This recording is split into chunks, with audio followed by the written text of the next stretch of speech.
দর্শক সবাইকে আমন্ত্রণ জানাচ্ছি গ্রিন টিভির স্বাস্থ্য বিষয়ে সাপ্তাহিক আয়োজন সুস্বাস্থ্য এই অনুষ্ঠানে। আপনাদের সঙ্গে পুরো আয়োজন জুড়ে রয়েছে আমি জান্নাতুন নূর নাইমা। দর্শক, ত্বক আমাদের শরীরের একটি গুরুত্বপূর্ণ অংশ এবং ত্বকের সৌন্দর্য আমাদের আত্মবিশ্বাসের সাথে জড়িত।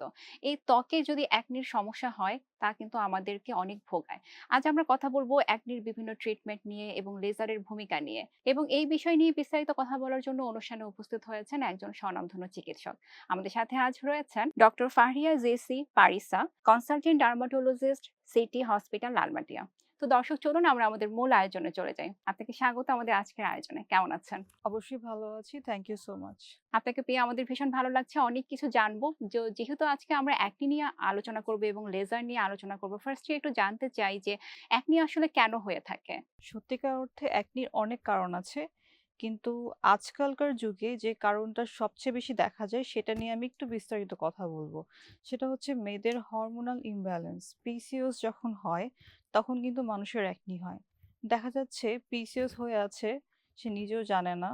কিন্তু একনি হয়ে যাচ্ছে। একনির জন্য অনেক ধরনের ক্রিম, লোশন এটা সেটা করছে, ফেস প্যাক লাগাচ্ছে, কোনোই কাজে আসছে না। কারণ প্রবলেমটা তার ভিতরে। সো আমরা যদি একনির কারণ জানতে চাই, প্রথমে আমাদেরকে যে জিনিসটাকে আমি ১ নম্বরে রাখবো প্রেজেন্ট সিনারিওতে সেটা হচ্ছে পিসিওএস। এখন পিসিওএস এর একনিটা আপনি কিভাবে বুঝবেন? যদি আপনার একনিটা এই যে জ লাইনটা ক্রস করে এইসব জায়গায় একনি হয় তাহলে সেটা পিসিওএস জনিত একনি। আর অনেক কারণও তো আছে, মাসিক অনিয়মিত হওয়া, হুট করে চুল পড়ে যাওয়া, এই জিনিসগুলো যদি থাকে তাহলে আমরা বুঝবো পিসিওএস রিলেটেড একনি। আর বাকি যেগুলো আছে সেটা হচ্ছে যে একটু হাইজিন মেনটেন না করা, ঠিকভাবে না ঘুমানো, ফুড হ্যাবিটটা ব্যালেন্স না থাকা, পার্টিকুলার একটা ফুড বেশি খাওয়া, সব ধরনের খাওয়া বেশি না খাওয়া, একটু বেশি ডায়েট করে ফেলা ওজন কমাতে, যে ঠিক পরিমাণে পানি না খাওয়া, ওগুলো তো আসলে ওভারঅল একটা রিজন। লাইফস্টাইল এবং হরমোনাল প্রবলেম সবকিছু মিলিয়ে আসলে অ্যাকনিকে প্রভাবিত করতে পারে। জি। এখন একটু জানতে চাই আসলে অ্যাকনির সমস্যায় কারা বেশি ভুগে থাকে? একনির সমস্যায় যার একটা মেয়ে যখন মানে বয়ঃসন্ধিকালে যায় তখন কিন্তু কয়েকটা একনি হবেই। এটা খুবই ন্যাচারাল। কিন্তু এটাকে অনেকে ভয় পেয়ে যায়। এখন একনির সমস্যায় ছেলে মেয়ে সবাই পড়তে পারে। আগে দেখা যেত তো একনি মোটামুটি ৩০ এর মধ্যেই চলে যেত। এখন দেখা যায় ৪০ বছর বয়সেও একনি দেখা যায়। সো একনিটা দেখা যাচ্ছে বয়ঃসন্ধিকালেও হচ্ছে, ২০ বছরেও হচ্ছে এবং অ্যাডাল্ট একনি ৩০-৪০ বছর বয়সেও হচ্ছে এবং ছেলে মেয়ে উভয়েরই হচ্ছে। সবাই আসলে রিস্কে আছে। জি। আচ্ছা, এখন একটু জানতে চাই, এখন যে ওয়েদার চেঞ্জ হচ্ছে বা যেকোনো ধরনের ওয়েদার কি অ্যাকনির উপর কোনো প্রভাব ফেলে কিনা? জি। অবশ্যই। ওয়েদার চেঞ্জের সাথে কিন্তু আমাদের যে ফুড হ্যাবিট সেটার অনেক প্রভাব পড়ে। এক ধরনের একনি যেমন ধরেন শীতকাল। শীতকালে কিন্তু আমাদের পানি খাওয়ার টেনডেন্সিটা কমে যায় কোনো না কোনো কারণে। তখন আমাদের বডিটা অনেক ড্রাই হয়ে যায়। তখন আমার বডি মনে করে যে আচ্ছা, স্কিন তো ড্রাই হয়ে আছে, মনে হয় একটু সেবাম প্রোডিউস করতে হবে। এই সেবামই কিন্তু মেইন কালপ্রিট একনির। তখন কিন্তু একনিটা বেড়ে যায়। আর বিভিন্ন যে ওয়েদার চেঞ্জ হচ্ছে, কখনো বৃষ্টি, কখনো গরম, আবার বেশি ঘামানো, তখন দেখা যাচ্ছে যে মানুষের যে কোমোডনস গুলো বেশি অ্যাক্টিভ হয়ে যাচ্ছে। এই ওয়েদার চেঞ্জের সাথেও একনির যথেষ্ট রিলেশন থাকে। তো আসলে সতর্ক থাকতে হবে সব ধরনের ওয়েদার চেঞ্জেই। সো আমাদের যখন অ্যাকনির সমস্যায় আমরা ভুগে থাকি, তো সেক্ষেত্রে আসলে আপনারা কি ধরনের ট্রিটমেন্ট দিয়ে থাকেন? একনি সমস্যার যে ট্রিটমেন্ট সেটা অবশ্যই ডিপেন্ড করে আপনি কি ধরনের একনিতে ভুগছেন, মানে সাফার করছেন। একনি তো অনেক ধরনের হয়ে থাকে। কখনো নোডুলার সিস্টিক একনি, কখনো পাস্চুলার, কখনো প্যাপুলার একনি, অনেক ধরনের একনি আছে। তো কি ধরনের একনি হয়েছে সে হিসেবে ট্রিটমেন্টটা দেওয়া হয়। যেমন ধরেন কারো যদি দেখি সামান্য একনি হয়ে আছে, একটু প্যাপুলার একনি, সেক্ষেত্রে আমরা একটা ওষুধ অথবা একটা মুখে লাগানোর ক্রিম এবং তার যে জিনিসগুলো আছে, যে ফেস ওয়াশ, সানস্ক্রিন, ওগুলো প্রপারলি ইউজ করে কিনা এবং ওগুলো প্রপার নিয়মে ইউজ করে কিনা, এই ধরনের ট্রিটমেন্টে যেয়ে থাকে। কিন্তু কিছু পেশেন্টের একনি এতই বেশি হয়, যেমন নোডুলার সিস্টিক একনি, যেটা এখন অ্যাডাল্ট একনি হয়ে আসছে, এটা খুব বেশি দেখা যাচ্ছে এবং পিসিওএস এ খুব হয়। সে ধরনের একনির ক্ষেত্রে আমরা মুখে খাওয়ার ওষুধ দিচ্ছি, একটা লাইফস্টাইল দিচ্ছি, একটা ভালো সানস্ক্রিন দিচ্ছি, ফেস ওয়াশ দিচ্ছি। আর সাথে আমরা স্যালিসাইলিক পিল করছি। সেটা হচ্ছে চেম্বারে করা হয়। স্যালিসাইলিক পিলটা আপনার কি করে, যে সেবাম গুলো আছে, বেশি সেবাম, সেই সেবামটাকে কমায়, এতে করে একনি যে একটা প্রকোপ সেটা কমে যায়। সো অ্যাকনি কি আসলে পুরোপুরি রিকভার করা যায় নাকি জাস্ট প্রবণতাটা কমানো যায়? আনসার ২ টা, হ্যাঁ এবং না। প্রথমত যে কিছু একনি একেবারেই রিকভার করা যায়। কিন্তু কিছু একনি থাকে, ধরেন ট্রিটমেন্ট করলাম, কিন্তু কোনো না কোনো কারণে তার লাইফস্টাইলের কারণে অথবা তার হরমোনাল ইমব্যালেন্স এর কারণে আবার ফিরে আসে। যেটাকে আমরা বলি রিকারেন্ট একনি, মানে বারবার হচ্ছে। সেক্ষেত্রে পেশেন্টের সিরিয়াস থাকা ইম্পোর্টেন্ট। যে একনিটা এখন হয়েছে সেটা তো আমরা সেরে দিলাম। কিন্তু এটা যদি ঠিকভাবে লাইফস্টাইল মেইনটেইন না করা হয়, স্পেশালি যাদের পিসিওএস আছে, ওটা যদি কারেক্ট না করে সেটা ফিরে আসে, যেটা রিকারেন্ট একনি, সেক্ষেত্রে ওনাদের সিরিয়াস হতে হবে। সো একনির চিকিৎসায় আসলে লেজারের কি কোনো ভূমিকা রয়েছে কিনা? একনির পার্টিকুলারলি একনির ক্ষেত্রে লেজারটাকে আমরা ওভাবে প্রেফার করি না, কিন্তু একনি দাগ ও গর্ত এই ২ টা জিনিসের ক্ষেত্রে খুবই ভালো কাজ করে লেজার। সো একনির ক্ষেত্রে অনেক সময় দেখা যায় যে সেরে ফেলা যায় বা বিভিন্ন লাইফস্টাইল মডিফিকেশন করে বা একটু মেডিসিনের মাধ্যমে। কিন্তু অনেক সময় দেখা যায় যে দাগ হয়ে যায় বা গর্ত হয়ে যায়। তো সেক্ষেত্রে আসলে আপনারা কি ধরনের সাজেশন দিয়ে থাকেন? একনি নিয়ে এই কথাটা আমরা সবসময় বলে থাকি, একনি চলে যায় কিন্তু একটা স্মৃতি রেখে যায়, হয় গর্ত না হলে দাগ। তো আগে দাগ নিয়ে যেটা বলি। আসলে অনাকাঙ্ক্ষিত। যেটা অনাকাঙ্ক্ষিত এবং যেটা ভালোও লাগে না। মানুষ দেখলে বলে তোমার মুখে ১ম এ বলবে তোমার মুখে তো অনেক একনি ছিল। তারপর একনি চলে যাওয়ার পরে তোমার মুখে এরকম দাগ আর গর্ত হয়ে গেল কেন? এবং এটা কিন্তু কনফিডেন্স এর সাথেও রিলেটেড। এক্সাক্টলি। অনেকে মেন্টালি সাফার করে জি। থাকে। তো দাগের ক্ষেত্রে অনেক ধরনের ট্রিটমেন্ট থাকে। আমরা ৩ ধরনের ট্রিটমেন্ট দিয়ে থাকি দাগের ক্ষেত্রে। দাগের ক্ষেত্রে যদি আমরা একটা ভালো ফেস ওয়াশ, যেটা হচ্ছে একনির দাগটাকে টার্গেট করে, এবং একটা ভালো ক্রিম, যেটা সেরাম আকারেও হতে পারে। মানে আমাদের স্কিনের জন্য পার্সোনালি আলফা আরবিউটিন যে সেরামটা আছে সেটা কিন্তু খুবই কাজ করে একনির দাগের জন্য। যেকোনো ধরনের দাগের জন্য কোনো সাইড ইফেক্ট নেই, সবাই ইউজ করতে পারে। আর যদি আমরা অন্যান্য ট্রিটমেন্টে যাই, গ্লাইকোলিক পিল করা হয়। সেই গ্লাইকোলিক পিলটা খুব ভালো কাজ করে একনির দাগের জন্য। আরেকটা হচ্ছে কিউ সুইচ লেজার, যে পার্টিকুলারলি যেখানে একনির দাগটা আছে সেই পিগমেন্টটা কিউ সুইচ লেজার ভেঙে দেয়, এবং এটা বডির ন্যাচারাল প্রসেস ওভাবে বের হয়ে যায় সেই পিগমেন্টটা। এটার জন্য আসলে কতদিন সময় লাগতে পারে? এটা সম্পূর্ণ ডিপেন্ড করে যে আপনার অ্যাক্নেটা কতটুকু মানে কতটুকু গভীর, অথবা অ্যাকনির দাগটা কতটুকু স্টাববার্ন। যেমন আপনি যদি গর্ত নিয়ে কথা বলতে চান, অ্যাকনির গর্তের ক্ষেত্রে একটা ব্যাপার হচ্ছে দি সুনার দি বেটার। আপনার গর্ত যদি বেশি পুরান হয়ে থাকে তাহলে কিন্তু আমাদেরকে বেশি লম্বা প্রসেস যেতে হচ্ছে। আর যদি আপনি জলদি চলে আসেন গর্তের জন্য, সেক্ষেত্রে আমাদের অতটা মানে ভুগতে হয় না। আমরা মোটামুটি একটা ৩-৪ মাসের মধ্যেই জিনিসটা ঠিক করে ফেলতে পারি। কিন্তু একজন এসে ২০ বছর আগের গর্ত নিয়ে আসলো, সেক্ষেত্রে ট্রিটমেন্টের প্রসেসটা একটু লম্বা হয়ে যাচ্ছে। সো আসলে স্পেশালি গর্ত। আর্লি ট্রিটমেন্ট অনেক বেশি হ্যাঁ, দি সুনার ইম্পোর্টেন্ট। দি বেটার। সো আসলে লেজার ট্রিটমেন্টে অনেকে মনে করে যে এটা একটু সাইড ইফেক্ট থাকতে পারে বা একটু ক্ষতিকর কোনো ব্যাপার কি রয়েছে কিনা? লেজার ট্রিটমেন্ট নিয়ে আমাদের দেশে অনেক ভুল ধারণা আছে। তো অনেকে মনে করে আল্লাহ, লেজার করলে কি ক্যান্সার হয়ে যাবে? ব্যাপারটা একটু ভেঙে বলি, যে লেজার যে জিনিসটা, এটা হচ্ছে একটা নন আয়োনাইজিং রেডিয়েশন। তো রেডিয়েশন ২ ধরনের হয়, আয়োনাইজিং আর নন আয়োনাইজিং। তো আয়োনাইজিং রেডিয়েশনে কিন্তু একটা চান্সেস থাকে যে ডিএনএ একটু মডুলেশন হতে পারে ক্যান্সার। কিন্তু লেজারে যে রেডিয়েশনটা ইউজ করা হয়, নন আয়োনাইজিং রেডিয়েশন, সেটা কখনোই ক্যান্সার করতে পারে না। সো লেজার ট্রিটমেন্টটা সেফ বলা যেতে পারে। ইয়েস, 100%। বাট এটার কি আসলে কোনো আছে যে মানে কোনো বয়সের সাথে রিলেশন বা লেজারের যে এই বয়সে করা যাবে না বা এতটুকু বয়স পর্যন্ত কোনো সময়সীমা কি রয়েছে কিনা? আমরা নরমালি ২০ বছরের নিচে লেজার কখনো সাজেস্ট করি না, যদি পেশেন্ট খুব বেশি ইনসিস্ট না করে। তো ২০ বছরের উপরে গেলে তখন আপনারা লেজার ট্রিটমেন্টটা দিয়ে থাকেন। সো লেজার ট্রিটমেন্ট নিয়ে তো আসলে অনেক কথা বললাম। এবার একটু আমি বেসিক্যালি একটু জানতে চাই আসলে লেজার ট্রিটমেন্ট বলতে আসলে কি বোঝায়? এটা আসলে আর কোন ক্ষেত্রে আপনারা দিয়ে থাকেন? লেজার ট্রিটমেন্টে তো বললাম যে একটা নন আয়োনাইজিং রেডিয়েশন, এটা দিয়ে ত্বকের বিভিন্ন জিনিস টার্গেট করা হয়। এখন লেজার ট্রিটমেন্ট তো অনেক ধরনের ইউজ করা হয়। কখনো দেখা যাচ্ছে চুল অপসারণের জন্য, কখনো যে ব্রণ বললেন গর্তের জন্য, কখনো দেখা যাচ্ছে যে মেস্তার জন্য ইউজ করা হচ্ছে। তো এটা আবার কখনো ট্যাটু রিমুভালের জন্য ইউজ করা হচ্ছে। তো আমি একটু ভেঙে বলি। অনেক আগে যে লেজার গুলো ছিল, সেগুলোর একটাই সমস্যা ছিল যে একটা মানে সাদা স্কিনের জন্য, মানে টাইপ 1, 2, 3 স্কিনের জন্য ছিল। কিন্তু টেকনোলজি অনেক উন্নত হয়েছে। এখন যে লেজার গুলো আসে, সাউথ এশিয়ান স্কিনের জন্য আলাদা লেজার আছে। মানে বাংলাদেশ, ইন্ডিয়ান অ্যান্ড পাকিস্তানি স্কিনের জন্য। তো এই লেজার গুলো কমপ্লিটলি সেফ। যদি আপনি মানে এই স্কিনের জন্য যে লেজার গুলো তৈরি, সেই লেজার গুলো করেন, মানে আমরা বাংলাদেশী যারা আছি। তো আমি যদি বলি মেস্তার জন্য আমরা কিউ সুইচ লেজারটা অনেক করে থাকি। কিউ সুইচ লেজারটা সে একইভাবে যে মেলানিনটা ভেঙে আস্তে আস্তে বডির ন্যাচারাল প্রসেসের মাধ্যমে বের হয়ে যায়। আরেকটু উন্নত ট্রিটমেন্টের দিকে যেতে চাই মেস্তার ক্ষেত্রে, তাহলে আমরা মেসোথেরাপি বলে থাকি। আর চুল অপসারণের জন্য যে লেজার, সেটা হচ্ছে সবচেয়ে বেশি ভালো কাজ করে। খুব মানে সাকসেস রেট খুবই ভালো। ডায়েট লেজার যেটাকে আমরা বলি যে কারো অবাঞ্ছিত লোম মুখে, কারো হাতে, পায়ে, আন্ডার আর্মস অথবা বিকিনি এরিয়াতে সেই লেজারটা খুবই ভালো রেজাল্ট এবং পেশেন্টরাও খুবই হ্যাপি এই সো লেজারে। লেজার আসলে অনেকগুলো ক্ষেত্রেই আসলে কাজ জি। করা যায়। এটা কি আসলে পুরোপুরি যে ট্রিটমেন্ট আপনারা দিয়ে থাকেন লেজারের মাধ্যমে পুরোপুরি কি কিওর হয়ে যায় নাকি আবার একটা সময়ের পর আবার এসে আবার লেজারটা নিতে হয়? It's a very good question. আমি যদি আসি যে লেজার হেয়ার রিমুভাল, সে যদি লেজার হেয়ার রিমুভাল সেশনটা ঠিকভাবে কমপ্লিট করে অথবা ঠিক হাতে করে, ঠিক মেশিনে করে। দেখা যাচ্ছে যে এই লেজারটা হচ্ছে হোয়াইট স্কিনের জন্য মানে টাইপ 1-2 যারা ইউরোপিয়ান আমেরিকান কিন্তু একজন বাংলাদেশী যে ওই লেজারটা ইউজ করছে, তখন কিন্তু একটা পার্শ্ব প্রতিক্রিয়া হয়ে যায়, দাগ হয়ে যায়। কিন্তু যে লেজারটা আমাদের স্কিনের জন্য এবং আমরা সেটা ইউজ করছি, তাহলে কিন্তু এই লেজার ট্রিটমেন্ট গুলো নিলে রেজাল্ট পাওয়া যায়। লেজারের একটাই শর্ত মাঝখানে বন্ধ করা যাবে না। যেমন হেয়ার রিমুভালে যেটা হয় অনেকে মাঝখানে বন্ধ করে দেয়, পরে আবার চুলটা ব্যাক করে।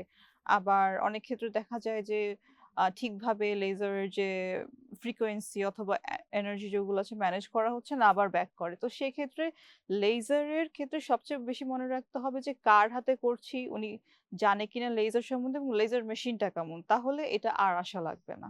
লেজার করার পরে কি কোনো পরবর্তী কোনো কেয়ার নিতে হয় কিনা? লেজার তো আমি বলেছি একটা রেডিয়েশন। তো লেজারের পর সবসময় খেয়াল রাখতে হবে যেমন মেশতার লেজারটা আমরা যেটা করি কিউ সুইচ লেজার, তো ওতে মেশতাটা চলে যাচ্ছে। কিন্তু দেখা যাচ্ছে পেশেন্ট ৩-৪ মাস পর এসে বলছে যে ইস আমার স্কিনে কেমন যেন কালো কালো দাগ। এটার জন্য পেশেন্ট নিজেও রেসপন্সিবল। আমরা নরমালি লেজার করার ২৪ ঘন্টা পর্যন্ত মুখে ঠান্ডা পানি ছাড়া অন্য কিছু লাগাতে বলি না। কিন্তু পেশেন্ট কি করে, সকালে লেজার করে গেল, ঠিক ২টার সময় রোদে বের হয়ে যায়। তখন কিন্তু এমনি কিন্তু স্কিনটা একটু সেনসিটিভ, রোদে গেলে তো আরো ক্ষতি হবে।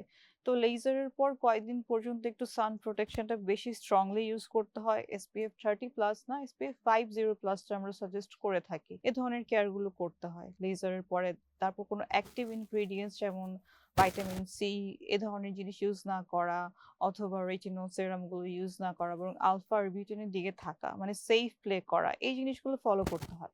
এবার একটু জানতে চাই আসলে বাংলাদেশের পরিপ্রেক্ষিতে এটা আসলে কতটা আমাদের জন্য অ্যাফোর্ডেবল বা কতটা আসলে কস্টটা এটার কেমন থাকে সাধারণত? অনেকে তো ভাবে যে এটা অনেক বেশি কস্টলি সো সবাই হয়তোবা এফোর্ড করতে পারবে না। তো সেক্ষেত্রে এই ব্যাপারটা একটু জানতে চাই। আপনি যদি বিশ্বের অন্য দেশের দিকে তাকান, সেটা আমি নামটা মেনশন না করি, ওয়েস্টার্ন কান্ট্রির দিকে তাকান, আমাদের লেজারের খরচ ওনাদের ১০ ভাগের ১ ভাগ, যেটা সত্য কথা। আর আমাদের লেজারটা এরকমই, মানে আমাদের ট্রিটমেন্ট খরচটা এরকমই যেটা আমাদের মানুষজন এফোর্ড করতে পারে। তা না হলে লেজারটা অত চলতো না, মানে মানুষ এত নিত না। অনেকেই লেজার নেয়, অনেকে দেখা যাচ্ছে যে গ্রাম থেকে এসে বলতেছে যে আমি হেয়ার রিমুভ করব। আমি বললাম তুমি একটু বড় হও, আচ্ছা। জাস্ট 15 বছর বয়সে, তো ওরাও করতে চাচ্ছে। যেহেতু এটা ওয়ান টাইম, মানে একবার নিলে আর এটার উপর এফোর্ট দিতে হচ্ছে না, সো এটাকে ওনারা একটা ইনভেস্টমেন্ট হিসেবে নেয় লেজার ট্রিটমেন্টটাকে। সো লেজার ট্রিটমেন্টটা কি আসলে পেইনফুল কিনা? এখন যদি আপনি আমাকে জিজ্ঞেস করেন যে কাটাছেঁড়া পেইনফুল কিনা, কাটাছেঁড়াটা তো অ্যানেসথেসিয়া দিয়ে নেওয়া হচ্ছে, পেশেন্টকে নাম করা হচ্ছে, তো পেশেন্ট পেইনটা টের পায় না। লেজারে আসলে কোনো পেইন নেই, কিন্তু কিছু পেশেন্ট একটু সেনসিটিভ থাকে, আল্লাহ আমাকে লেজার করবে এখন ব্যথা পাবে না তো, তবুও আমরা একটা নাম্বিং ক্রিম দিয়ে নেই যেন সে একটু মানে মনের, বলে না যে মনের বাঘ যেটা থাকে। তো লেজার আমাদের কোনো পেইন দেয় না। এবার একটু জানতে চাই যে আসলে যাদের আদার্স কোমরবিডিটিস রয়েছে লাইক ডায়াবেটিস বা থাইরয়েড বা আদার্স কিছু, তারা কি লেজার নিতে পারবে কিনা? আমরা সচরাচর অ্যাভয়েড করে থাকি। সো আদার কোমরবিডিটিস যদি থেকে থাকে তাহলে সেক্ষেত্রে লেজারটা না হ্যাঁ, নেওয়াই আমরা ভালো। অ্যাভয়েড করি এটা আচ্ছা। Just for safety. Okay. So যদিও সাইড ইফেক্ট নাই বাট আপনারা এটা এভয়েড করে থাকেন। সো এবার একটু আমরা আবার অ্যাকনে নিয়ে একটু কথা বলতে চাই যে অ্যাকনি তো আসলে সাধারণত দেখা যায় যে একটা টিনেজার বয়সে বেশি দেখা যায় বা ওই সময় তাদের যে স্কারটা হয়ে যায়। তো ওই সময় তো তারা হয়তোবা ট্রিটমেন্ট নিচ্ছে না যেটা আপনি একটু আগেও বলছিলেন যে অনেকদিন পরে এসে তারা ট্রিটমেন্ট নিতে চায়। তো সেক্ষেত্রে যখন তারা লেজারটা নিবে তখন কি সেটা পুরোপুরি কিওর করা যায় কিনা? দেখেন দাগের ব্যাপারটা যেটা যে একনির ২ টা স্মৃতি, দাগ আর গর্ত। দাগের ব্যাপারটা কিন্তু আসলে ট্রিটমেন্ট নিতে, নিতে ঠিক হয়ে যায়। বেশি স্টাব বার্ন হলে আমরা লেজার করি। কিছু দাগ থাকে না, অনেক স্টাব বার্ন যেতেই চাচ্ছি না, জিরি না আমি যাব না। সেক্ষেত্রে আমরা লেজার এপ্লাই করি। কিন্তু গর্তের ক্ষেত্রে হয় যে এটা আসলে দি সুনার দি বেটার। যত লেট করবেন গর্ত আরো বাড়বে। বলে না সময়ের ১ ফোর অসময়ের ১০ ফোর, ব্যাপারটা এরকম। সো আমরা আরো বিস্তারিত কথা বলব। সময় হয়েছে ছোট্ট একটি বিরতি নেবার। প্রিয় দর্শক আপনারা দেখছেন সুস্বাস্থ্য এই অনুষ্ঠানটি। অনুষ্ঠানের এই পর্যায়ে নিয়ে নিচ্ছি ছোট্ট একটি বিরতি। খুব তাড়াতাড়ি ফিরবো, সাথেই থাকুন।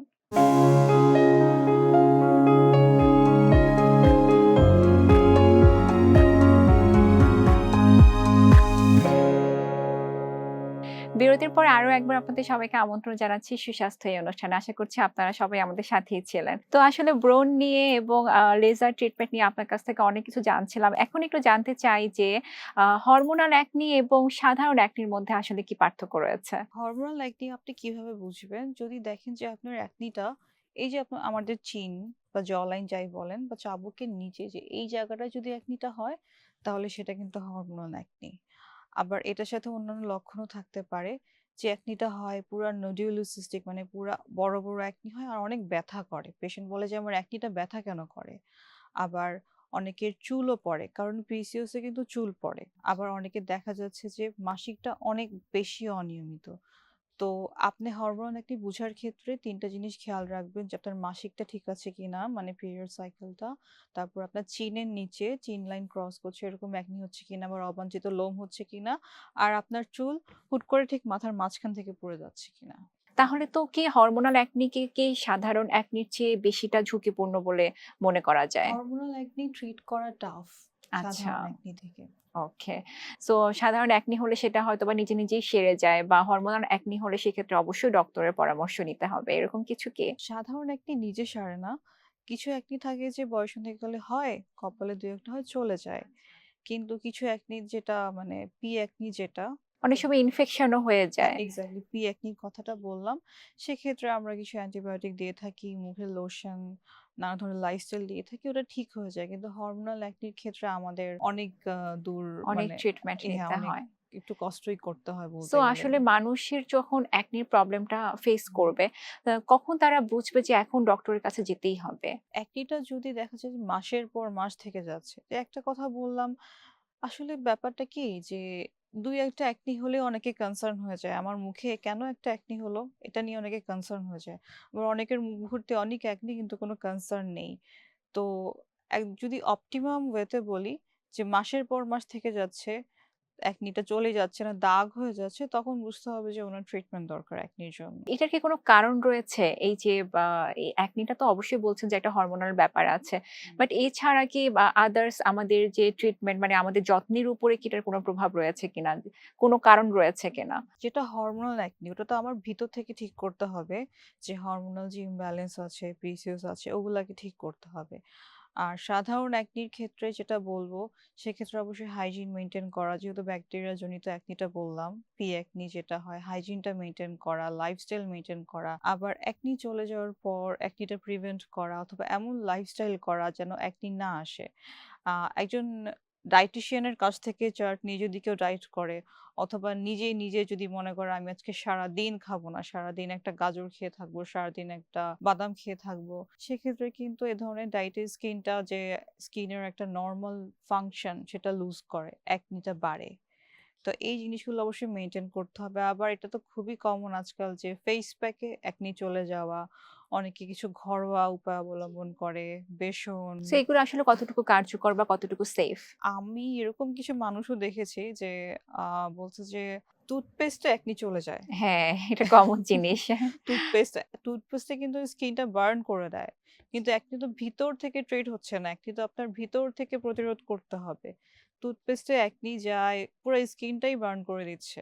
আচ্ছা। ব্যাপারটা এরকম। আবার অনেকে বেসন ইউজ করে, লেবু ইউজ করে একনির জন্য। তো সেক্ষেত্রে অনেকে বরফ ইউজ করে। বরফ বরফ ইউজ করাটাকে আমি খারাপ ভালো কোনো পর্যায়ে ফেলতে চাই না।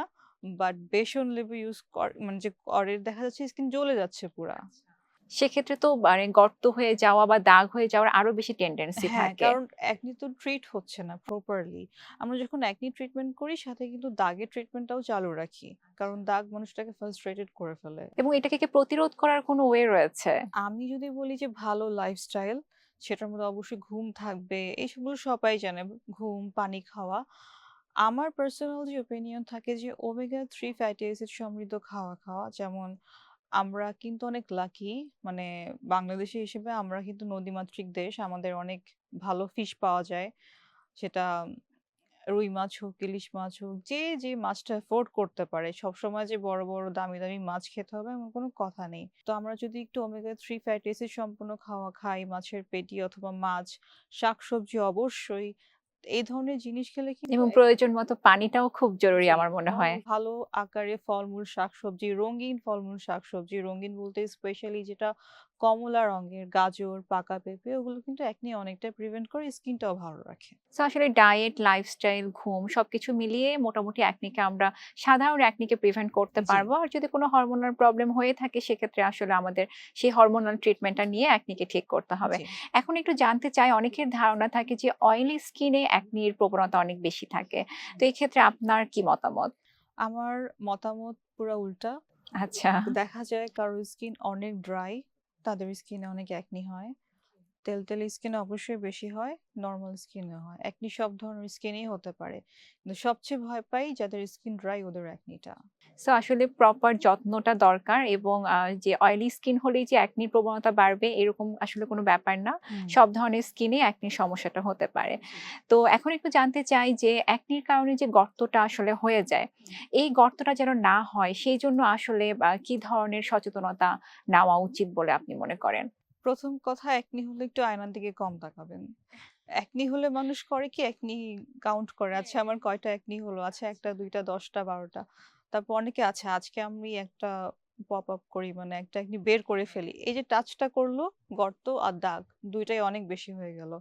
তো একনিটা টাচ করা যাবে না যদি আপনি গর্ত প্রিভেন্ট করতে চান। একনি চলে যাওয়ার পরে যে গর্তটা হয়ে যায় সেটা কি সবসময় পার্মানেন্টই হয় নাকি সেটাও নিজে, নিজে চলে যাওয়ার কোনো পসিবিলিটি আছে? একনির গর্তটা যেতে চায় না। যদি ঠিক মতো, ঠিক সময়ে, ঠিক জনের কাছে ট্রিটমেন্ট না নেওয়া হয়। একনির গর্তের ক্ষেত্রে আমি আগেও বলেছি the sooner the better. যত জলদি গর্তের ট্রিটমেন্ট শুরু করা যায় তত জলদি ইজি হয়। তো একনির গর্তের ক্ষেত্রে আমরা ৩ ধরনের ট্রিটমেন্ট দিয়ে থাকি। একটা হচ্ছে TCA ক্রস। এটা পেশেন্টের যত গর্তগুলো আছে ওখানে এপ্লাই করা হয়।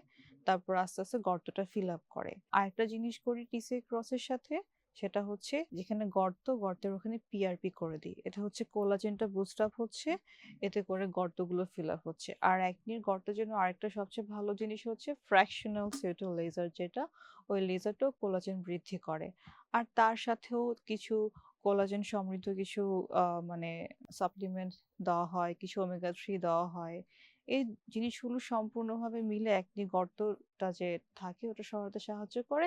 আর ফেস ওয়াশ, সানস্ক্রিন, ময়েশ্চারাইজারের ক্ষেত্রে তো অনেক নিয়ম থাকবেই। আর কিছু, কিছু আধুনিক কিছু স্কার জেল পাওয়া যায়, একনি স্কার জেল, ওগুলো আমরা দিয়ে থাকি। তো সব মিলে গর্তের ট্রিটমেন্টটা আমাদেরকে বলব ককটেল আকারে যেটা একটা ককটেল থেরাপি ওকে। গর্তটা। তো সব মিলে গর্তের ট্রিটমেন্ট করা হয়। এখন গর্ত তো অনেক ধরনের হয়ে থাকে। আইস পিক স্কার, বক্স স্কার, রোলিং স্কার।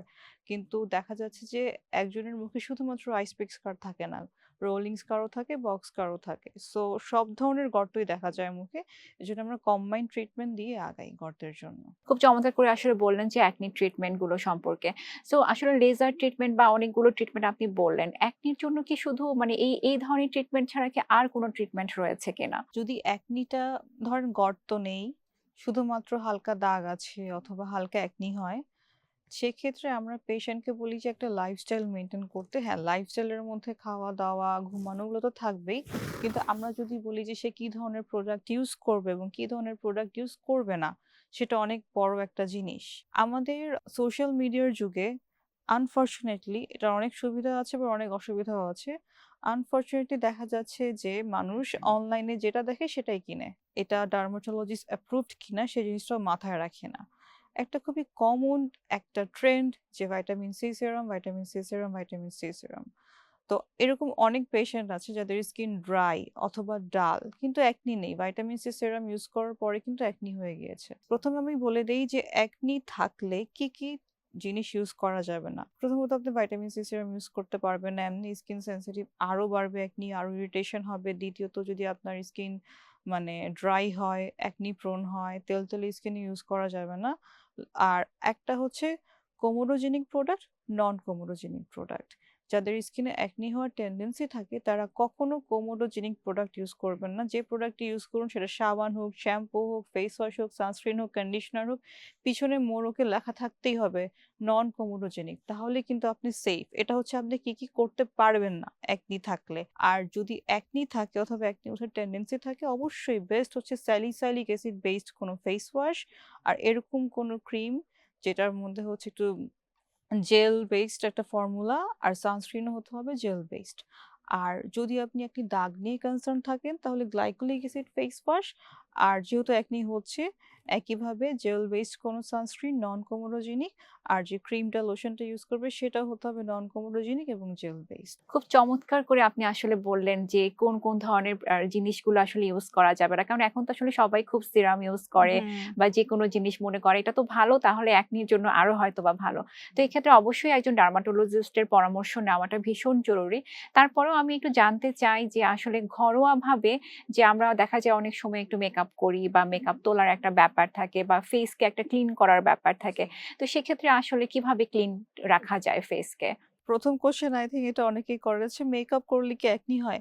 যখন একনিটা অনেক অ্যাক্টিভ, মানে অনেক অ্যাগ্রেসিভ হয়ে আছে, নতুন নতুন একনি বড় বড়, তখন না মেকআপটা অ্যাভয়েড করলেই ভালো। কারণ আপনি মেকআপ করছেন, মেকআপের ব্রাশে অথবা পাফে একনিতে যে ব্যাকটেরিয়াটা সেটা লাগছে, আবার অ্যাপ্লাই করছেন, সেটা মানে মানতে হবে। দ্বিতীয়ত একই মেকআপ ব্রাশ দিয়ে অনেকে মেকআপ করতে পারবে না। তৃতীয়ত হচ্ছে আপনার যে মেকআপ ব্রাশ থাকে, যে পাউডার দেন যাই দেন, সেটা হচ্ছে উইকে কমপক্ষে একবার একটু ক্লিন করেন ভালো করে, আচ্ছা। প্রথম কথা। আর মেকআপের ব্যাপারটা তো বললাম যে কিভাবে ফলো করতে হবে রুলস। আর মেকআপ তোলার ব্যাপারে কিন্তু একটা প্রবলেম কাজ করে। দেখা যাচ্ছে কেউ যদি হেভি মেকআপ করে, ওনার কিন্তু দেখা যাচ্ছে ফেস ওয়াশ দিয়ে মেকআপটা যাচ্ছে না।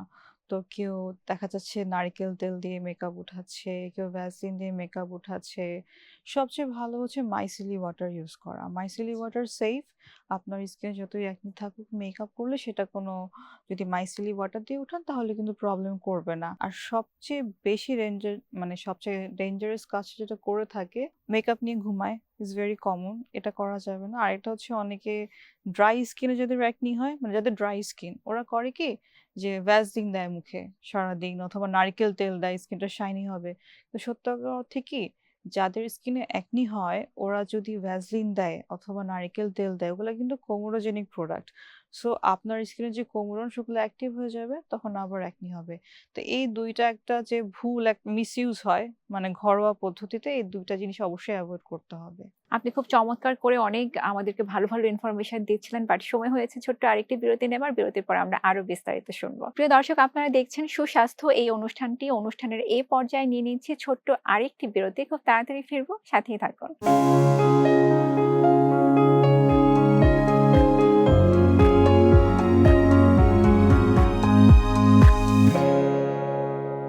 প্রিয় দর্শক, বিরতির পর আরো একবার আপনাদের সবাইকে আমন্ত্রণ জানাচ্ছি সুস্বাস্থ্য এই অনুষ্ঠানে। আশা করছি আপনারা সবাই আমাদের সাথেই ছিলেন। তো আমরা তো আসলে অনেক গুরুত্বপূর্ণ ব্যাপার এবং অনেক ইন্টারেস্টিং ব্যাপার নিয়ে আপনার সাথে কথা বলছিলাম। এখন একটু জানতে চাই যে আমাদের যে অবাঞ্ছিত লোম, যেটা নিয়ে আসলে আমরা সবাই মোটামুটি অনেক কনসার্ন থাকি।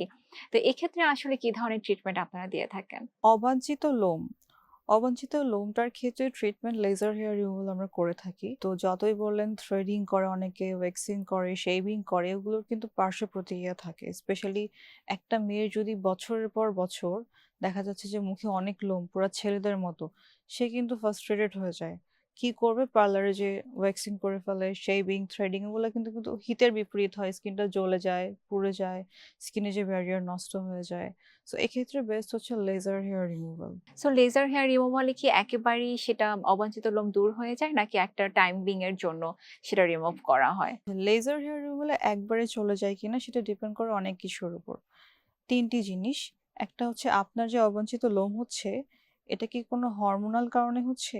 দ্বিতীয়ত হচ্ছে আপনি যে লেজার ট্রিটমেন্ট করছেন, এটা কি আপনি সেশনগুলো ঠিকভাবে মেনে চলছেন নিয়মগুলো? তৃতীয়ত হচ্ছে যে এটার পর আপনি যে মানে পোস্ট লেজার যে কিছু রুলস আছে ওগুলো ফলো করছেন কিনা। ১ম এ আসি আমি অবাঞ্ছিত লোম যেটা হয় হরমোনাল কারণে। হরমোনাল কারণে অবাঞ্ছিত লোমে আমরা লেজার দিয়ে থাকি, চলে যায়। কিন্তু দেখা যাচ্ছে সে যদি তার ভিতর দিক থেকে হরমোনাল ইমব্যালেন্সটা ঠিক না করে সঠিক চিকিৎসা এবং লাইফস্টাইলের মাধ্যমে, তাহলে সেটা ব্যাক করে। দ্বিতীয়ত হচ্ছে লেজার সেশন কিন্তু অনেক ইম্পর্টেন্ট যে একেকজনের একেকটা সেশন লাগে। সেশনের মাধ্যমে যে কত গ্যাপ থাকে গ্যাপটা তো অনেকে দেখা যায় হুট করে ছেড়ে দেয়। তখন কিন্তু যে হেয়ার ফলিকেল গুলো পার্শিয়ালি অ্যাক্টিভ থেকে যায় তখন আবার ব্যাক করে। আর তৃতীয়ত হচ্ছে লেজার হেয়ার রিমুভালের পর যেটা একটা জিনিস দেখা যায় যে প্যারাডক্সিক্যাল হাইপারট্রাইকোসিস হয়ে থাকে। সেটা হচ্ছে যদি সে লোমটা পাতলা লোম ছিল কিন্তু মোটা, মোটা করে লোম বের হচ্ছে। আবার দেখা যাচ্ছে অনেকের লোম বেড়ে যাচ্ছে। সেটা হচ্ছে যদি প্রপার ওয়েতে না করা হয়, প্রপার ফ্লুয়েন্স, এনার্জি, ফ্রিকোয়েন্সি এগুলো মেইনটেইন না করা হয়, মেশিন ঠিক না থাকে, যিনি লেজার করছে ওনার যদি ঠিকভাবে এ ব্যাপারে এক্সপেরিয়েন্স না থাকে এবং লেজারের পর প্রপার কুলিং যদি না করা হয় তাহলে কিন্তু এটা ব্যাক করতে পারে। Long story short laser hair removal যদি আপনি নিয়মগুলো মেনে চলেন তাহলে কিন্তু ব্যাক করে না। তার মানে খুব চমৎকার করে আপনি আসলে বললেন যে লেজার ট্রিটমেন্টের সবকিছু ব্যাপারগুলো আসলে মেইনটেইন করতে হবে। নয়তো এটা আসলে আবারও ফিরে আসতে পারে। তখন মানুষের প্রবলেম এ ফেস করতে পারে। হুম। এখন একটু জানতে চাই যে আমরা তো আসলে অনেক কিছু নিয়ে কথা বললাম অ্যাকনে নিয়ে, লেজার নিয়ে। যে লেজার আসলে আর কোন, কোন ক্ষেত্রে কাজ করে থাকে? লেজার ট্রিটমেন্টটা আমরা আপনাকে আগেও বলেছি যে লেজার ট্রিটমেন্টটা মেস্তার ক্ষেত্রে কাজ করে, ট্যাটু রিমুভালের ক্ষেত্রে কাজ করে। ট্যাটু রিমুভালের ক্ষেত্রে এটা ডিপেন্ড করে আপনার ট্যাটু কিরকম। টু বি অনেস্ট আজকাল এত ট্যাটু এত কালারফুল, কালারফুল ট্যাটু রিমুভ করা টাফ। যদি সেটা ব্ল্যাক হয় সেটা কয়েকটা সেশন নিলে আস্তে, আস্তে চলে যায়। সুতরাং ট্যাটু করার আগে চিন্তা করতে হবে থিংক বিফোর ইউ ইঙ্ক মানে একটা কালার দেওয়ার আগে চিন্তা করতে হবে যে এটা আমি রাখবো কিনা অথবা তো কালারফুল ওয়েতে যাবো কিনা। যত ইজি হয় ডিজাইন, যত বেশি ব্ল্যাক হয় তত বেশি ইজি হয়। সো অনেকেই মনে করে যে লেজার ট্রিটমেন্ট নিচ্ছি মানে আমি ইনস্ট্যান্ট গ্লো পাচ্ছি, ইনস্ট্যান্ট আমি মানে বিউটিফিকেশন হয়ে যাচ্ছে। এটা আসলে কতটুকু যুক্তিযুক্ত? আচ্ছা এইটা মানে খুবই সুন্দর কোয়েশ্চেন। এটা নিয়ে আমি বলতে চাচ্ছিলাম, আপনি জিজ্ঞেস করে ফেললেন। লেজার কিন্তু আপনার ভিতর থেকে কাজ করে। আমি যদি একটা লেজারের কথা বলি যে ফ্র্যাকশনাল লেজার অনেকে দেখা যাচ্ছে গর্তের জন্য করে, অনেকের স্কিনটা আনইভেন হয়ে আছে সেটার জন্য করে। ফ্র্যাকশনাল লেজারের কাজটা কি? কোলাজেনটা বৃদ্ধি করা। তো কোলাজেনটা আপনার বডিতে আস্তে, আস্তে, আস্তে, আস্তে বিল্ড আপ হবে। আপনার স্কিনে আস্তে, আস্তে রিসারফেসিং হবে। তো রেজাল্টটা যেমন স্থায়ী হবে তেমন টাইমও লাগবে। এই যে ফ্র্যাকশনাল লেজার যেটা বললাম যে এটা একটা টাইম লাগে আরকি রেজাল্টটা আসতে। সেক্ষেত্রে পেশেন্টকে অনেক ধৈর্য রাখতে হবে এবং যে এই প্রসেসটা কিরকম? একটা কোলাজেন আসতেছে ভিতর থেকে আপনার বডিটাকে ভিতর থেকে শাইন দিচ্ছে। এটা টাইম নিবেই। মানে যে জিনিসে যত বেশি টাইম লাগে সেই জিনিস কিন্তু তত বেশি ভালো রেজাল্ট দিয়ে থাকে। এটা তো কোনো ধরেন মানে ফিক্সড প্যাচ না যে আচ্ছা ওর স্কিনটা এই জায়গায় এরকম কালো হয়ে আছে একটা মেকআপ দিয়ে দিলাম। ব্যাপারটা তো এরকম ফিক্সড প্যাচ না। তো এটা টাইম লাগে কিন্তু রেজাল্টটা খুবই পার্মানেন্ট এবং স্থায়ী হয়। খুব চমৎকার করে আপনি বললেন। সো অনেকে মনে করে যে আমার স্কিন টোন ডার্ক সো আমি লেজার করে হয়তোবা এটাকে ব্রাইট করে ফেলতে পারবো। এটা কি আসলে সঠিক কিনা? মানে আমরা লেজার দিয়ে আপনার স্কিনের জন্য পার্টিকুলার কনসার্ন থাকে। ধরেন আপনার এখানে একটা কালো দাগ আছে মেস্টার, সেটা আমরা সরাতে পারি। অথবা আপনার স্কিনে এই জায়গাটা একটু স্কিনটা আনইভেন, স্কিনটা ডেড হয়ে আছে সেটা আমরা ফ্র্যাকশনাল লেজার দিয়ে কোলাজেন দিয়ে বৃদ্ধি করতে পারি। আপনার হেয়ার রিমুভ করতে পারি। কিন্তু আপনার স্কিনে যে ন্যাচারাল টোন আল্লাহ তাআলা যেটা দিয়েছে সেটা নিয়ে হ্যাপি থাকা ভালো। লেজার করলে কখনোই স্কিন ফর্সা হয় না। যদি স্কিনে কোনো কালো দাগ থাকে মানে যেটা অপ্রত্যাশিত সেটা আমরা রিমুভ করতে পারি। কিন্তু লেজার দিয়ে আপনার স্কিনের টোন চেঞ্জ করা যাবে না। স্কিন বেটার করা যাবে। যেই টোনে আছে সেটাকে আরো আনইভেন করা যাবে। সো লেজার থেকে কি ইনফেকশন হওয়ার কোনো চান্সেস রয়েছে কিনা? না, লেজার থেকে ইনফেকশন হওয়ার চান্সেস গুলো ডিপেন্ড করে হচ্ছে পেশেন্ট, ডক্টর, পেশেন্ট কতটুকু বুঝছে, ডক্টর কতটুকু বুঝাতে পারছে। লেজারের পর আমি বললাম কিছু প্রিকশন মেইনটেইন করতে হয়। কারণ লেজারের পর স্কিন একটু সেনসিটিভ থাকে। সেক্ষেত্রে ২৪ ঘন্টা আমরা বলি ঠান্ডা পানি ছাড়া কিছু লাগাবেন না। এগুলো ফলো করবেন। ফ্র্যাকশনাল লেজার যেটা, সেটা কিন্তু অনেক ক্ষেত্রে পেশেন্ট রুলস ফলো করে না। একটা আম ধরেন একটা স্কার জেল দিলাম, ওটা ঠিকভাবে ইউজ করছে না। কেন দিচ্ছি? যেন ইনফেকশন না হয়। প্রিভেন্ট করার জন্য দিচ্ছি। কিন্তু উনি ঠিকভাবে ইউজ করছে না। তো নির্দেশনা মানলে কখনোই কোনো ইনফেকশন হওয়ার চান্সেস নেই। আমরা তো আসলে অনেক গুরুত্বপূর্ণ ব্যাপার নিয়ে কথা বলছিলাম। এখন একটু জানতে চাই যে স্কিন টাইপ অনুযায়ী কি আসলে লেজার ডিফারেন্ট হয় কিনা? অবশ্যই। স্কিনের অনেকগুলো টাইপ আছে। যারা ওয়েস্টার্ন, অস্ট্রেলিয়ান, আমেরিকান, ইউরোপিয়ান উনাদের স্কিনের জন্য যে লেজার বাংলাদেশ, ইন্ডিয়া, পাকিস্তানের অথবা সাবকন্টিনেন্টের স্কিনের জন্য সেম লেজার না। এই ধরনের কেস আমরা অনেক পেয়েছি। ধরেন কোনো প্রবাসী উনি হয়তো থাকে অস্ট্রেলিয়াতে অথবা অন্যান্য কোনো দেশে থাকে। তো উনি ওখানে লেজার করেছে, লেজার করার পর দেখেছেন যে একটা পিগমেন্টেশন হয়ে যাচ্ছে। তো নর্মালি আমেরিকা বলেন, অস্ট্রেলিয়া বলে সব উন্নত দেশে সব ধরনের লেজার থাকে, যেটা মানে সাবকন্টিনেন্টের মানুষের জন্য। ওরা তো কিন্তু আমাদের সবার স্কিনকে ইন্ডিয়ান স্কিনই বলে ঘুরে ফিরে। জি। তো ওদের কাছে ইন্ডিয়ান স্কিনের জন্য লেজার থাকে, আবার যারা হোয়াইট স্কিন ওদের জন্য লেজার থাকে, কিন্তু কিছু ক্লিনিকে থাকে না। আগে এরকম টাইম ছিল যে আমাদের স্কিনের জন্য পার্টিকুলার কোনো লেজার ছিল না, কিন্তু এখন চিকিৎসা যে উন্নতি পদ্ধতি হয়েছে অথবা টেকনোলজির যে উন্নতি হয়েছে, এই কারণে আমাদের স্কিনের জন্য, স্পেশালি সাউথ এশিয়ান যে স্কিন, এটার জন্য আলাদা লেজার হয়েছে। যেমন আগে চুল অপসারণের জন্য ডায়োড লেজার ব্যবহৃত হতো না, কিন্তু অনেক বছর ধরে কিন্তু আমাদের যে স্কিন টাইপ, এটার জন্য ডায়োড লেজারটা ইউজ করা হয়। ওগুলোর স্পেশালিটি কি থাকে, এটা ওয়েভলেন্থ 800 ন্যানোমিটার থাকে। সো আপনার শুধুমাত্র যে হেয়ার ফলিকল সেটাকে টার্গেট করে। আবার যদি এটা উল্টাপাল্টা হয়ে যায় তখন কিন্তু আপনার স্কিনের মেলানিনকে টার্গেট করে আপনার স্কিন কালো করে দিবে। সো স্কিন টাইপ অনুযায়ী অবশ্যই লেজার চুজ করতে হয়, এবং বাংলাদেশে যা সব ডার্মাটোলজিস্টরা এই লেজার ইউজ করে থাকেন সেটা সবগুলোই বাংলাদেশি স্কিন টাইপের জন্যই আনা হয় লেজারগুলো। তো এক্ষেত্রে আসলে এটা চিন্তা করলে চলবে না যে আমি হচ্ছে ঐরকম মানে অন্যান্য দেশের মতো করে যদি আমি হুম। লেজার নিতে চাই। সো আমাদেরকে আমাদের দেশের উপযোগী করে লেজারটা জি। নিতে হবে। সো আমরা তো আসলে ব্রণ নিয়ে কথা বললাম এবং হচ্ছে তার দাগ নিয়ে, এবং আমরা হেয়ার রিমুভাল নিয়ে লেজারের ভূমিকা সম্পর্কে কথা বললাম। এখন একটু জানতে চাই, চুল সুন্দর করার জন্য কি কোনো লেজার ট্রিটমেন্ট রয়েছে কিনা? বা যাদের হেয়ার ফলের সমস্যা সেক্ষেত্রে কি কোনো লেজারের ট্রিটমেন্ট রয়েছে কিনা? না, চুলের জন্য লেজারের কথা বলতে চাই না। চুলের জন্য আগে ভিতরকার কথা বলতে চাই। অনেকে চুল পড়ে যায় কমপ্লেইন করে, অনলাইনে দেখে অনেক ওষুধপত্র খায়, সেরাম লাগায়, মিনোক্সিডিল লাগায়, তবুও কাজ হয় না। চুল পড়ার ক্ষেত্রে কিছু ভিতরের কিছু প্রবলেম থাকে যেগুলো নিয়ে আমরা কখনোই কথা বলি না। যেমন ধরেন, কিছু মানুষের থাইরয়েডের প্রবলেম আছে, তাদের চুল পড়বে। ভাইটামিন ডি ডেফিসিয়েন্সি আছে, যেটা আজকালকার যুগে খুবই কমন, ছেলে মেয়ে সবার মধ্যে, তার কারণে চুল পড়বে। মেয়েদের পিসিওএস এর সমস্যায় চুল পড়বে। আবার মেয়েদের যে মান্থলি ব্লিডিং হচ্ছে, এটার কারণে কিন্তু আয়রন কমে যাচ্ছে, সে কারণে চুল পড়বে। তো মানে পড়ার কারণ আগে বের করতে হবে, যে তার এই চারটা: vitamin D three level, serum TSH, serum iron profile, এবং ultrasonography of the lower abdomen করে ফেলতে হবে যে ওনার পিসিওএস জনিত কোনো প্রবলেম আছে কিনা। তাহলে বুঝতে হবে যে ভিতরের কোনো প্রবলেম থাকলে আমরা রুল আউট করব, তারপর ট্রিটমেন্টে যাব। তারপর ভিতরে যদি কোনো প্রবলেম না থাকে তাহলে আমরা সেক্ষেত্রে আমরা বায়োটিন দিয়ে থাকি, তারপর অন্যান্য কোনো ডেফিসিয়েন্সি থাকলে দিয়ে থাকি। ভিটামিন ডি, এটা খুবই কমন পাওয়া যায় যে ভিটামিন ডি কম, আমার চুল পড়ে যাচ্ছে, কিন্তু ওর যে ভিটামিন ডি কম উনি নিজেও জানে না। ডেফিশিয়েন্সি না থাকলে তো কাজ করবে না। এক্স্যাক্টলি, আগে ডেফিসিয়েন্সিটা ঠিক করতে হবে। নিউট্রিশনাল ডায়েট, ব্যালেন্স ডায়েট, উল্টাপাল্টা ডায়েট না, ব্যালেন্স ডায়েট করতে হবে যেন সব ধরনের উপাদান আপনার খাদ্যে থাকে। একবার আমরা বুঝে ফেললাম যে আচ্ছা তার এই ঘাটতি আছে, তার এই ঘাটতিটা আমরা ফিল আপ করবো, সাথে কিছু অ্যাডিশনাল ট্রিটমেন্ট দিব, মুখে খাওয়ার ওষুধ, ওমেগা 3 ফ্যাটি অ্যাসিড, তারপর বিভিন্ন ধরনের রিক্যাপ দেওয়া হয়। এছাড়াও বিভিন্ন সেরাম দেওয়া হয়, যদি পেশেন্ট কমফোর্টেবল ফিল করে যে আমি সেরাম লাগাবো, ওগুলো ওকে। দেওয়া হয়। আর হেয়ার পিআরপি খুব ভালো কাজ করে। পিআরপিটা নিয়ে অনেকে ভয় পায়, ইনজেক্ট করা হচ্ছে এটা সেটা।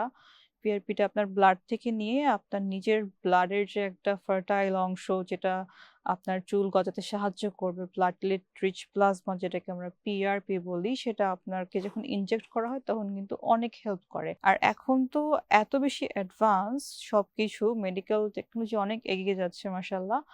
এক্সোজোম এক্সোজোমও কিন্তু খুব ভালো কাজ করে, যারা অনেক বেশি কনসার্ন, যাদের কাছে টাইম নেই, না আমি এতগুলো বারবার ডক্টরের কাছে আসতে পারবো না, আমার 3-4 মাসের মধ্যে ঠিক করে দিতে হবে, সেক্ষেত্রে এক্সোজোম থেরাপিটা ভালো কাজ করে। একটু এক্সপেন্সিভ, বাট এটার কাজ খুব ভালো। পিআরপির কথা বলছিলেন। পিআরপিতে কি ব্যথা পাওয়া যায় কিনা? এটা একটু জানতে চাই। পিআরপি দেওয়ার আগে তো আমরা তাকে হচ্ছে যে নাম্বিং একটা প্রসেসে যাই। আচ্ছা। তো ব্যথা পাওয়ার যে ব্যাপারটা, যখন ব্লাড নিবে তখন তো একটু ব্যথা লাগবে, একটু চিমটির মতো। আর পেশেন্ট যেন ব্যথা না পায়, যেন আমরা ভাইব্রেটর ইউজ করি, এতে করে পেশেন্ট খুব কমফোর্টেবল ওয়েতেই করতে পারে। আর অনেকের দেখা যাচ্ছে যে ব্যথা একটু পেইন টলারেন্স একটু কম থাকে, সো এটা পার্সন টু পার্সন ভ্যারি করে। অনেক পেশেন্টকে দিচ্ছি বললাম আমি বুঝলামই না আপনি পিআরপি দিলেন।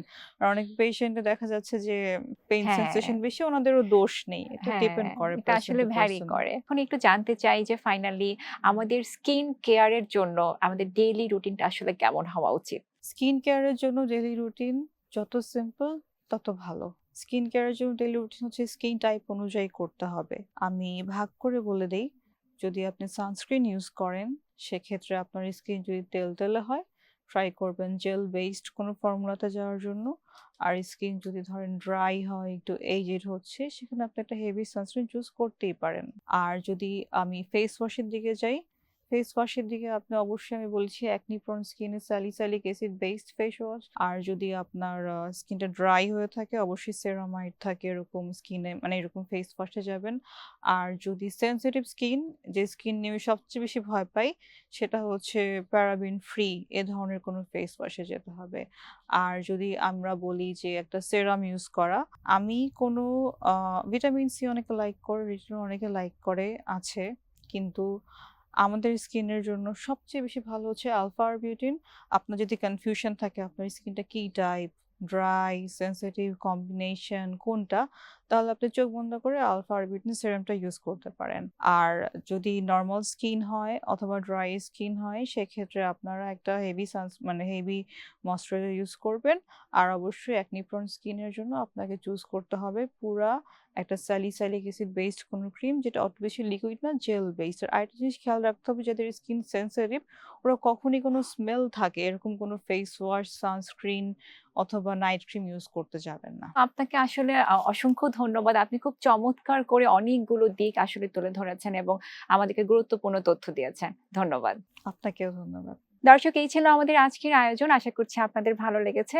আগামী পর্ব দেখার আমন্ত্রণ জানিয়ে আমি আজ বিদায় নিচ্ছি। সেই পর্যন্ত আপনারা সবাই ভালো থাকুন, সুস্থ থাকুন এবং গ্রিন টিভির সাথেই থাকুন। আল্লাহ হাফেজ।